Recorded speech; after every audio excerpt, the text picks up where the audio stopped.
Bonjour et bienvenue pour cette 156e édition de Un jour un comics, l'émission qui vous présente presque tous les jours un comics en VO, un comics qu'il vous faut, un comics disponible sur originalcomics.fr, votre dealer officiel de comics et de bonne humeur. Aujourd'hui je vous présente, vous venez de le voir, Betty et Veronica, numéro 1 chez Archie Comics. Qu'est-ce que c'est que ce truc? Qu'est-ce qui nous a encore trouvé? Alors Archie Comics, vous savez, c'est cet éditeur historique qui existe depuis des années, qui faisait des comics à l'ancienne, des comics comme ça, avec des personnages, voilà, c'est le truc qu'on vous voyez beaucoup en caisse de supermarché aux États-Unis pour ceux qui ont eu la chance d'y aller. C'est du comics, voilà, vraiment à l'ancienne quoi. Donc c'est cette maison vraiment old school et qui a décidé de faire sa révolution il y a quelques années.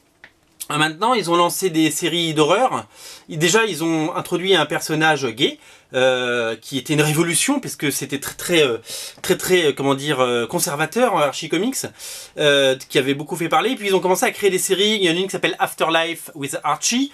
Archie, donc c'est ce héros. Ça va devenir une série télé d'ailleurs. Archie, qui va s'appeler Riverdale. Et attendez, on m'appelle. Et donc, voilà, hop, je vous montre en 2017. Et donc, Archie, le personnage principal de la série, a eu droit à une série de zombies qui s'appelle Afterlife with Archie. Il y a Sabrina the Teenage Witch qui a déjà été adaptée en série télé, qui a une série aussi plus adulte d'horreur. Et ils ont décidé de relancer un peu toutes les séries, notamment Archie, qui les premiers numéros étaient dessinés par Fiona Staples sur un scénario de Mark Waid. Ils sont disponibles d'ailleurs sur originalcomics.fr. Donc voilà, donc il y a eu pas mal de comics, pas mal de choses, pas mal de renouveau autour d'Archie. Et ils ont annoncé l'année dernière qu'ils allaient relancer donc les deux amoureuses de Archie, s'appellent Betty et Veronica, une blonde, une brune. Et ils ont annoncé qu'ils relançaient cette série et que ce serait scénarisé et dessiné par le grand Adam Hughes. Adam Hughes, vous le connaissez, puisque il a fait des tonnes de couvertures sur Catwoman, Wonder Woman, il a fait des sketchbooks magnifiques. Il est très rare en dessin, il a dessiné Dr Manhattan dans Before Watchmen, il avait fait un Wildcat X-Men il y a 15 ans. Il est très rare en page intérieure, il fait beaucoup de couvertures, beaucoup d'illustrations, et c'est très rare de l'avoir, et c'est un sacré coup pour Archie, qui a réussi à le débaucher et à lui proposer cette série.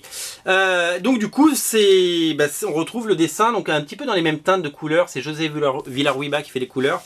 On retrouve un petit peu le même univers graphique, parce que bon, c'est très différent quand il fait des couvertures, c'est très comme ça, et qu'à l'intérieur c'est un petit peu plus simple, mais c'est absolument magnifique.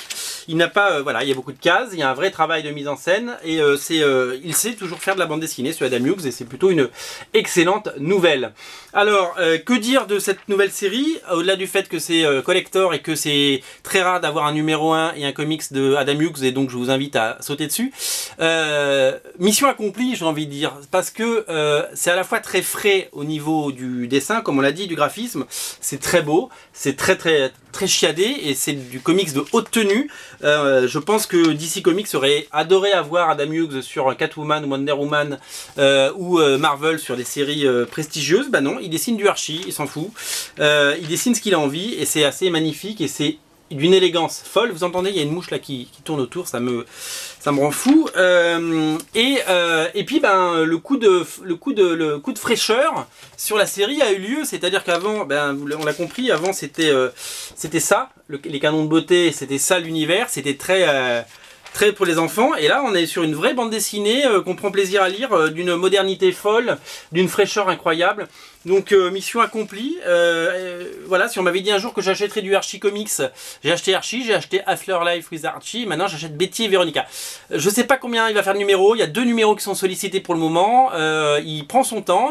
Cette année il n'aura pas de sketchbook puisqu'il a dessiné cette série, il se concentre sur sa carrière d'auteur, et c'est formidable pour nous tous. Voilà. Sautez sur Betty, sautez sur Veronica, et faites-vous plaisir. Salut!